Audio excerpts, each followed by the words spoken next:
vídeo de hoje é para a gente conseguir construir uma viga utilizando o programa F2. Então eu vou mostrar aqui na prática como é que a gente utiliza o F2 para a gente poder pelo menos visualizar quais são os pontos mais solicitados devido ao momento fletor, esforços internos de momento fletor e os esforços internos de cortante. Né? Então a primeira coisa que eu vou fazer aqui, vou inserir um grid, vou colocar aqui de metro em metro, então esses pontos que a gente está vendo aqui, né, tá todos de metro em metro sendo considerado, né? Se eu quiser modificar aqui para que possa visualizar, aqui tem várias formas de visualizar, né? White background, então se eu posso modificar aqui para black background, então vai ficar dessa forma, né? Então talvez dessa forma vocês consigam enxergar um pouco mais. Vou inserir aqui alguns pontos, né? Então se eu aplicar o zoom aqui, né, rapidamente, certo? Então clicando com o scroll, né, que seria a bolinha ali que a gente gira para fazer o zoom in, zoom out. Se eu clicar com ele eu consigo mudar a posição aqui também. Então vou primeiro aproximar, vou deixar ele aqui. Aqui seria a origem, o 0 e 0, né, nessa cruz. Então eu vou inserir uns nós aqui. Não precisa colocar no ponto 0, 0, tá? Então tu pode criar em qualquer ponto do espaço aqui. Eu coloco esse grid aqui exatamente para a gente poder, né, ter como fazer esse snap aqui e conseguir saltar de ponto em ponto. Então já ter os tamanhos e não precisar ficar digitando. Né? Então eu vou construir aqui uma viga com alguns pontos. Né? Então aqui, lembrando, esses nós aqui estão de metro em metro. Então vamos ter aqui 5 nós.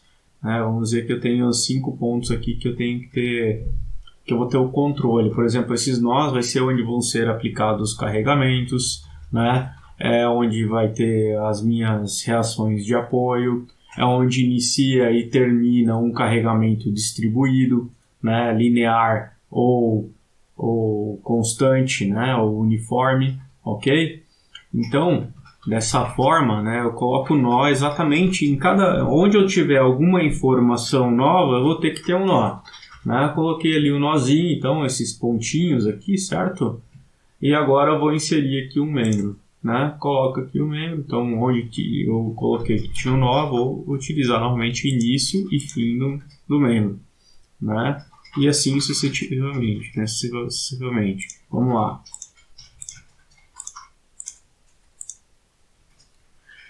Construído aqui pelo menos a parte, né, onde eu estou dizendo que existe a viga. A princípio ali não tem informação nenhuma ainda, né? A única coisa que a gente tem aqui é a posição, né, dela, né, onde ela existe, mas eu não disse nenhuma informação de geometria, nenhuma informação de geometria da elastização transversal, não passei nenhuma informação do material, não passei nenhuma informação de onde ela está apoiada e nem dos carregamentos. Então isso tudo a gente vai ter que inserir agora. Nesse momento a gente apenas está dizendo, existe uma viga, né, existe um elemento que está nessas posições aqui, certo? Então dessa forma, né, eu vou inserir aqui, eu vou seguir, né, aqui, né, essa linha aqui, né, então basicamente a primeira coisa a definir é o parâmetro material. Então aqui está como nenhum, é none.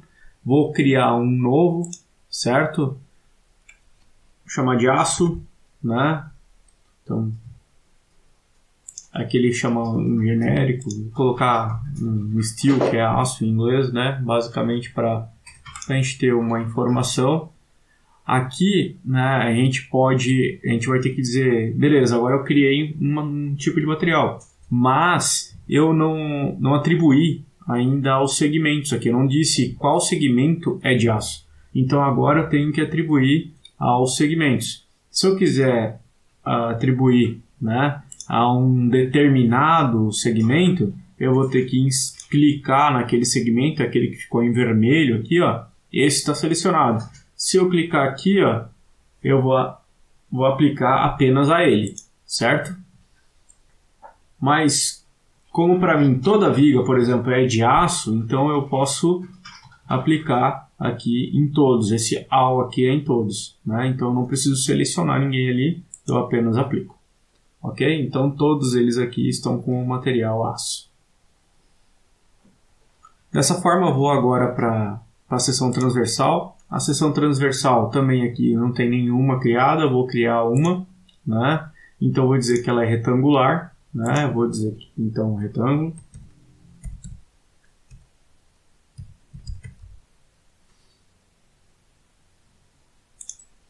É só um nome, então não precisa se atentar muito à questão de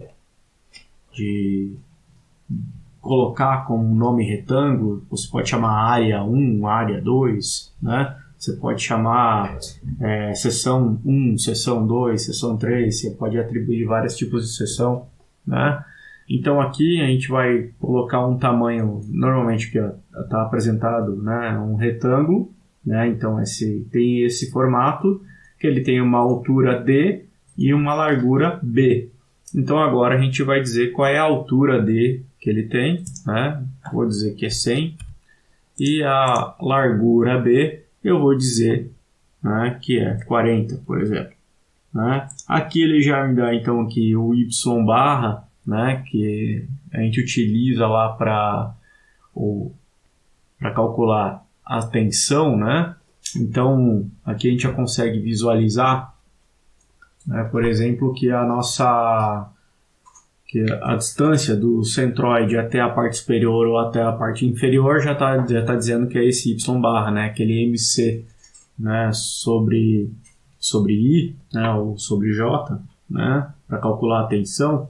Aquele czinho é esse y barra aqui, né? Então seria a distância ali do centroide até a parte superior ou até a parte inferior da viga. Então, feito aqui, né, a única coisa que a gente não fez ainda, né, é atribuir aqui a viga que eu estou dizendo, que ela tem essa geometria. Eu posso fazer da mesma forma, então eu posso selecionar uma e atribuir a ela essa seção, né? Eu poderia criar outra e atribuir a outra aquela seção, né? Mas aqui, como a gente não tem muito interesse em fazer esse dimensionamento através do F2, né? Então a gente vai atribuir a todos essa seção, né? Então, atribuído aqui, todos eles já possuem uma seção transversal. Dessa forma, o que falta agora? Está faltando aqui, né, indicar quais são os suportes ou, né, os apoios que existem e os carregamentos, certo? Na viga, a gente não vai trabalhar com essa parte de liberação de rotação. Por quê? Porque aqui é como se fosse um contínuo, né?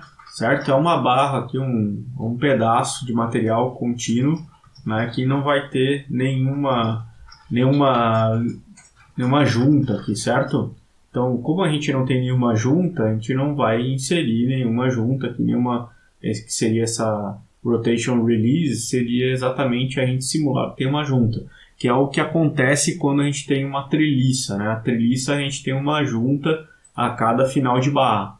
Então aqui nesse caso não é, que é um elemento, né, apesar de a gente inserir nós aqui, mas isso aqui é como se fosse algo constante, né? Então a gente, por exemplo, tem uma seção constante aqui e não existe nenhuma junta aqui que faça, né, ter um movimento livre, por exemplo, de rotação, certo? Então vamos inserir aqui um apoio, né?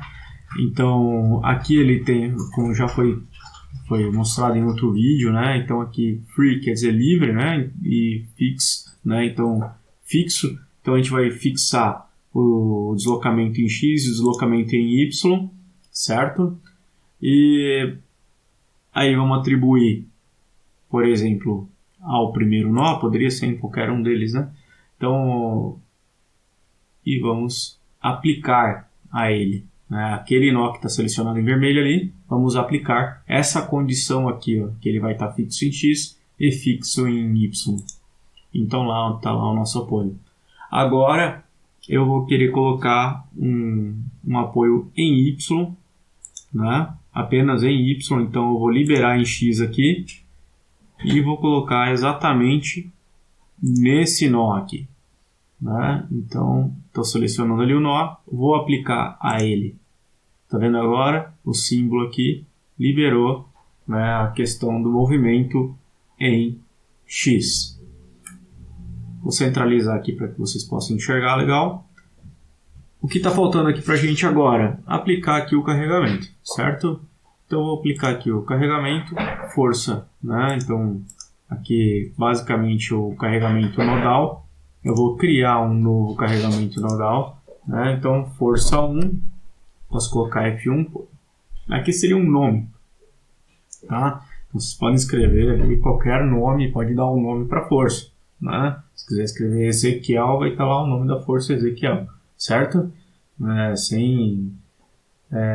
Basicamente aqui é para vocês poderem identificar, né? Então, normalmente a gente faz um desenho desse aqui fora, né? Então, para que a gente possa copiar, por exemplo, o que a gente nomeou lá, né, no desenho e trazer aqui para o software. Então, F1, DOM, vou colocar uma força em Y, né, de 100, aqui está em kN. Ah, professor, não quero trabalhar em kN, quero trabalhar em Newton. Então, a gente pode vir aqui, né, então, em Options. Estão vendo aqui que tem como você mudar os tamanhos aqui de, por exemplo, né, do tamanho como vai ser mostrada a força, né, o tamanho dos textos, né, como é que vai ser mostrado os textos na tela, certo? Então, tudo para facilitar ali a visualização, por exemplo, né? Aqui tem Units, tá vendo? Essa última opção. Então, a gente vai mudar aqui a opção em Units. Aí eu quero trabalhar com a força em Newton. Vou modificar aqui, né? Então, aqui também tem como modificar, certo? Então, trabalhar no SI, mas eu quero trabalhar em Newton. No momento eu quero trabalhar em Newton metro. A força distribuída eu quero trabalhar em Newton por metro, certo? E o peso específico aqui a gente pode trabalhar em Newton por metro cúbico. Então, tá aqui basicamente aquilo que a gente vai trabalhar por enquanto, mas aqui a gente pode brincar aqui com os tamanhos. Se quiser trabalhar em metro, quiser trabalhar em milímetro, certo? Então a gente sempre vai acabar modificando aqui as unidades. Feito isso, né, aqui a gente já consegue averiguar que modificou, né, as unidades, né? Então é sempre importante tu ver quais unidades que estou trabalhando aqui. Tá? Então 100 newtons aqui. Então vou aplicar o carregamento, né, em algum lugar. Então vou aplicar exatamente em cima desse apoio, vou dizer que é para baixo, então menos 100 newtons, então se eu quero para baixo, menos 100 newtons. Vou colocar positivo, vou depois modificar, né? Então, ó, positivo está lá 100 newtons para cima, mas eu quero modificar, então menos 100 newtons. Só modifiquei o sinal ali, coloquei o cursor aqui na de baixo, nem dei enter, não apertei nada, ele já modificou lá, né? Então já ficou menos 100 newtons. Ah, professor, mas agora eu quero fazer uma outra força, então assim como a gente criou aqui os apoios, a gente vai criar aqui também a segunda força. Então vamos colocar um F2. Opa, F2, dono. A segunda força vamos chamar de menos 500, né? E vamos aplicar a um carregamento aqui, certo? Então, apliquei um carregamento ali. Agora, o que eu desejo, na verdade, é um carregamento uniformemente distribuído, né? Pô, como é que eu faço um carregamento uniformemente distribuído? A gente clica aqui nesse Uniform Loads, né? Eu tenho novamente que criar um carregamento distribuído. Então, vou colocar Uniform 1, né? O 1. Então, como é uniforme, tu tem que dizer qual é o valor da uniformidade ali. Seria quantos newtons por metro vai estar distribuído, certo? Então, eu vou colocar aqui que seriam 50 newtons por metro. E como é que a gente aplica isso? A gente vai aplicar num comprimento. Então, um comprimento será, por exemplo, né, um elemento desse aqui, em vermelho. Né? Eu poderia, por exemplo, também, né, aplicar a esse, né, e a esse aqui também. Certo? Então, poderia ter essa situação. Ah, errei, vou modificar. Eu apliquei em 2 e agora o que eu faço? Modifica ali, ó. Já modifica os dois. Por quê? Porque os dois são uniforme 1. Se eu tivesse feito 2 carregamentos separados, eu conseguiria modificar um e o outro continuaria invertido. Ok? Agora, eu quero, além disso, quero inserir um carregamento, né, que seja linear, né, que tenha uma distribuição linear. Então, novamente, clicar aqui em Linear Loads, né, vou criar um novo, vou chamar de L1, né, e aqui, ó, né, ele vai ter o ponto I e o ponto J, o ponto de início e o ponto de fim, tá? Tem que pensar dessa forma. Então, que eu tenho que colocar aqui, ó, por exemplo, eu vou iniciar em 50, né? Então, em menos 50 e vai terminar em menos 200, né? E onde ele está aplicado? Está aplicado nesse último aqui, certo? Então, vamos ver o que acontece. Vou aplicar ele aqui, ó, né? Ó, ficou dessa forma. Eu errei, né? Vamos dizer que eu errei, não me atinei e acabou que eu errei, né? Então aqui não era menos 200, era menos 20, né? Então posso modificar aqui, ele já altera lá, certo? Professor, e se fosse, em vez de menos 50, aqui era menos 20, então menos 20 era no início e menos 50 no final. Aí você inverte o início e o fim. Ele já modifica ali a condição, certo? Então, se tiver já construída a nossa viga, a gente pode fazer o quê? Vamos fazer aqui a análise, né, da questão do cortante, shear force, aqui, né? Aqui tem que salvar, ele pede para salvar, então vou fazer um exemplo 2 aqui. E aqui mostra já quais são os esforços desse desalhamento, né, na viga, certo? E aqui bending moment, né, a gente tem então o momento, né, como é que é a distribuição do momento fletor ao longo da viga, certo?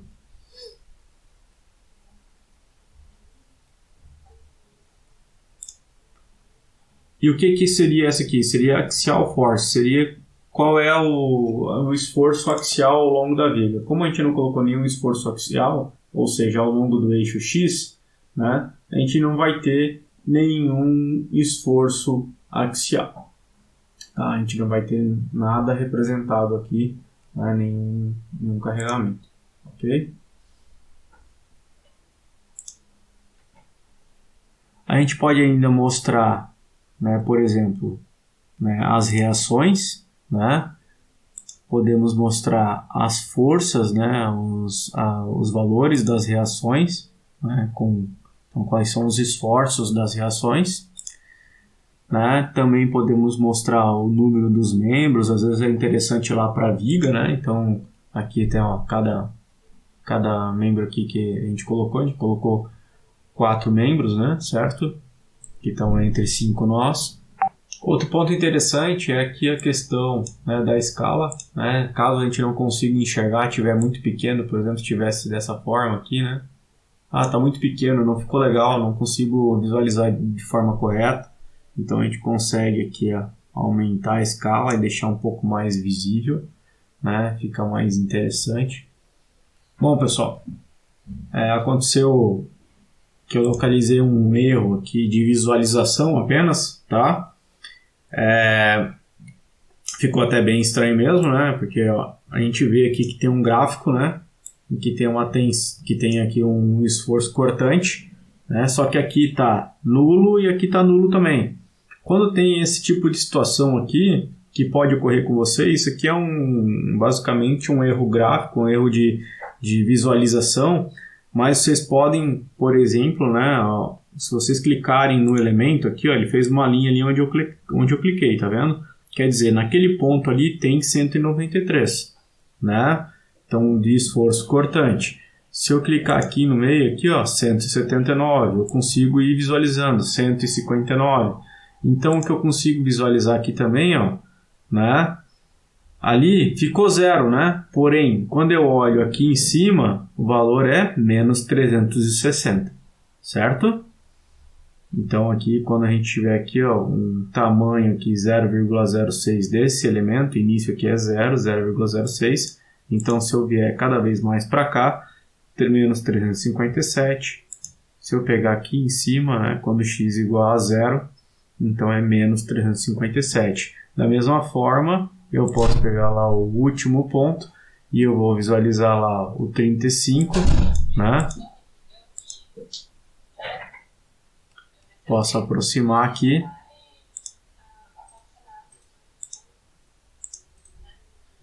$442, né? Que seria 407, na verdade, né? 442 é a reação. Ó, 407. Quanto mais eu aproximo, né, pego ali na 407. Porém, na visualização, né, aqui ainda continua nulo, ok? Então, sempre conferir quando a gente tiver algum problema desse aqui, nessa parte superior que ele tem o valor lá naquela região, certo? Então, importante aí para que vocês possam fazer a análise. Na questão do momento tá tudo ok, né? É importante a gente visualizar o que, né? Ó, quando a gente tem um cortante aqui constante, né? Nós vamos ter um momento linear, certo? Agora, quando a gente tiver o cortante aqui que vai ser linear, aí a gente vai ter já aqui uma parábola, certo? Né? No momento. Não dá para ver ali muito bem porque é uma pequena parábola, tá? Então, da mesma forma aqui, a gente vai ter um cortante linear, então a gente vai ter aqui um momento que é uma parábola, né? E por último, a gente já tem aqui um cortante que é uma parábola, tá? Então, aqui já é uma parábola, tá? E o nosso momento aqui, o momento nesse último trecho, tá? Ele é uma equação, né, cúbica no terceiro grau, ok? É mais para ilustrar para vocês, é exatamente o que vocês, né, conseguiriam obter num eventual cálculo aí, né, que vocês fizessem à mão. Bom, sem mais, fico por aqui. Muito obrigado.